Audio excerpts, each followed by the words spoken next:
विक्रमपुर गांव के जमींदार विक्रम प्रताप अकेले ही धन धान्य से संपन्न और प्रजाभीन से सुखी है। उन्हीं के खेत में एक किसान काम करता है जिसका नाम है मदन। मदन बहुत ही सरल और कर्मठ है। अरे अरे अरे ये क्या? ये कैसी आवाज है? एक मिनट रुक। ये क्या है? इसमें कुछ नक्शा जैसा बना हुआ है। चलो जमींदार साहब का होगा, उन्हीं को जाके दिखाता हूँ। ये जमीन उनकी है तो यहाँ पर पड़ा हुआ सामान भी उनका ही होगा।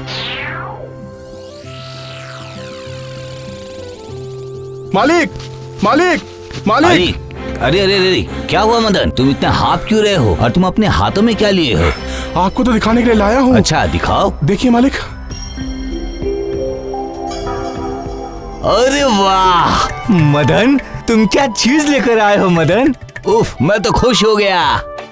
तूने तो मुझे गुप्त धन का संदेश दिया है। हाँ, गुप्त धन का नक्शा। इसमें क्या गुप्त धन के ठिकाने का नक्शा है क्या? हाँ मदन, हाँ। हमारे पूर्वजों ने इस धन को बहुत पहले छुपाया था। मैं बहुत दिनों से इस खोज में लगा हुआ था लेकिन मिला ही नहीं। आज मैं तुझे 10 मोहर उपहार में देता हूँ। ये ले, आज मैं बहुत खुश हूँ। गांव के जमींदार को नक्शा मिलने की खबर पूरे गांव में फैल जाती है और ये खबर मुंह से फैलते हुए पहुंचती है उस गांव के मुखिया जी के पास। मजा चखा दूंगा। हाँ, तुम देखते। ठीक है सरपंच जी, अब मैं चलता हूँ।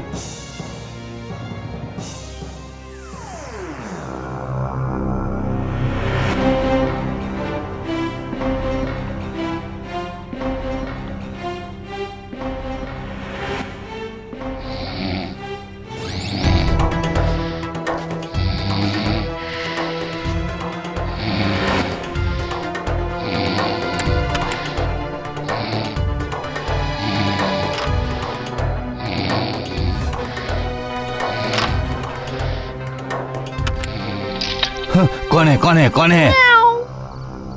ओह, बिल्ली। अगले दिन सुबह से ही जमींदार के घर में हलचल सी मच जाती है। जमींदार सभी दास दासियों को बुलाते हैं। हम मेहनत करके खाते हैं मालिक, हम चोरी नहीं कर सकते हैं। हम चोरी नहीं किया हूँ। ठीक है, तुम लोग जा सकते हो। अरे बाबू, कल रात से मुझे मुखिया जी मिल नहीं रहे हैं। पता नहीं कहाँ है वो। मैंने हर जगह उन्हें ढूंढा पर वो कहीं भी मुझे दिखाई नहीं दे रहे। मैं थक चुका हूँ। ये क्या हो गया? यही तो वो एक गुफा है जहाँ पर जमींदार के परिवार द्वारा खजाना छुपाया गया है। अरे बाप रे!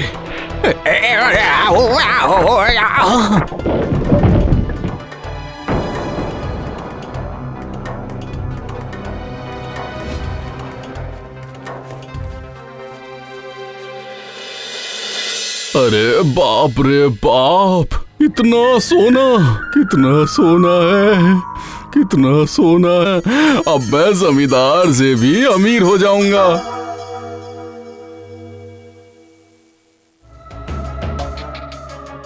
अरे बाप रे, ये क्या हो गया? अब मैं क्या करूंगा? लगता है ये गुफा का दरवाजा तो बंद हो गया है। अब मैं क्या करूंगा? कहीं मैं यहीं पड़ा मर ना जाऊं। अब मैं बाहर कैसे निकलूंगा? ऊपर वाले, यहीं मर जाऊंगा। 5 दिन बीत गए लेकिन अब तक कुछ समझ नहीं आ रहा है मुझे। पूरा गांव खोज लिया लेकिन मुखिया जी का कहीं पता नहीं चला। क्या करूं? इतना मत सोचिए जमींदार साहब, आपकी उम्र हो रही है ना। दोनों लठैत और मदन को मेरे पास भेजिए। उन सबको बुला के क्या फायदा जमींदार साहब? मुझे कुछ समझ में नहीं आ रहा है। जो मैं कह रहा हूँ वही करो।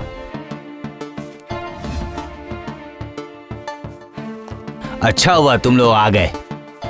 तुम दोनों को ही मेरे साथ उस सोने का गुफा ढूंढने जाना होगा। मैंने तो सुना था जमींदार साहब की जो नक्शा मैंने आपको दिया था तांबे का, वो आपने खो दिया है। फिर हमें गुफा का कैसे पता चलेगा? अरे सुनो, चोर अगर डाल चलता है तो मैं चलता हूँ पात। ये संदेह तो मुझे शुरू में ही हो गया था। इसीलिए मैंने उस चित्रकार को बुलाकर ये नक्शा बनवा लिया था। ये देखो। सच में मानना पड़ेगा मालिक, आप पे बहुत दिमाग है। मुझे लगता है गांव के मुखिया जी उस सोने की गुफा को खोजने के लिए ही गए हैं, क्योंकि जिस दिन से मेरे घर से वो नक्शा चोरी हुआ है उस दिन के बाद से ही मुखिया जी कहीं दिखाई नहीं दे रहे हैं। 2-2 4 हो रहा है। हाँ, जैसे ही हम गुफा में जाएंगे तो दूध का दूध और पानी का पानी हो जाएगा। चलो चलो, अब देर नहीं करते हैं। ना ही कुछ खाने को है और ना ही कुछ पीने को। बाबूजी, हम लोग तो कब से चल रहे हैं, लेकिन ये रास्ता है कि खत्म होने का नाम ही नहीं लेता। मेरा शरीर अब थकने लगा है।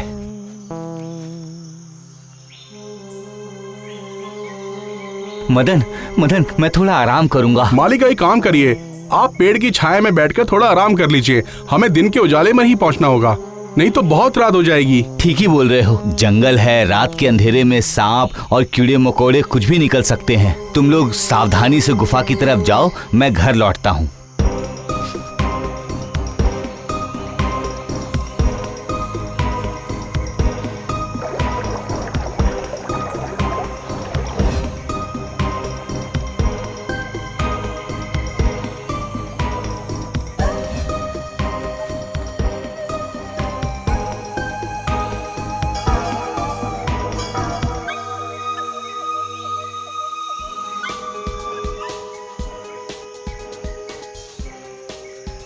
अनाज का दाना, न पीने के लिए बूंद। सुनो तो जरा, गुफा के अंदर से किसी की चिल्लाने की आवाज आ रही है। अनाज का दाना।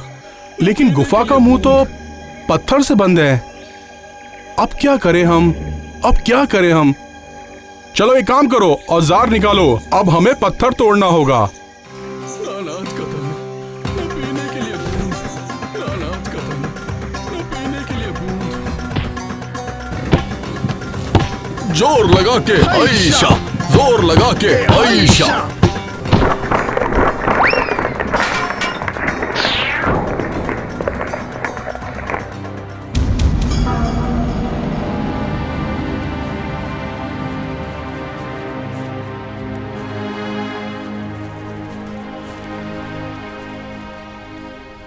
अरे बाबा, कितना सोना, कितनी मोहर। अरे सोना वोना छोड़ो, वो देखो हमारे सरपंच बिना पानी से कैसे तड़प रहे हैं। जल्दी से पानी लेके आओ उनके लिए, जल्दी लाओ।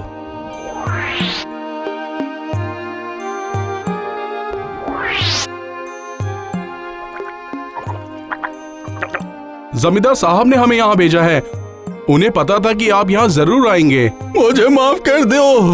आपको माफ तो जमींदार साहब ही करेंगे, चलिए हमारे साथ। मुझसे बहुत बड़ी भूल हो गई जमींदार साहब, मैं सोने की लालच में आकर वहाँ गया और गुफा में फंस गया, मुझे माफ कर दीजिए। वो तो मैंने तुम्हें माफ कर दिया, लेकिन एक बात बताओ, मैंने तो इस गुप्त धन के नक्शे वाली बात किसी को नहीं बताई। सच्ची किसी को नहीं बताई मैंने। तो फिर तुम्हें ये सब बात किसने बता दी? तुम्हारे हाथ में वो गुप्त धन का नक्शा किसने दे दिया? मतलब असल में ये जो है ओह, दाढ़ी में ही तिनका। मुंशी जी आप, छी छी छी छी, मेरा ही खाते हो, मेरा ही पहनते हो और मेरा ही बर्बादी चाहते हो। लठैत, इसका बढ़िया से पिटाई करो और इसका सर मुंडवा के पूरे गांव में घुमाना।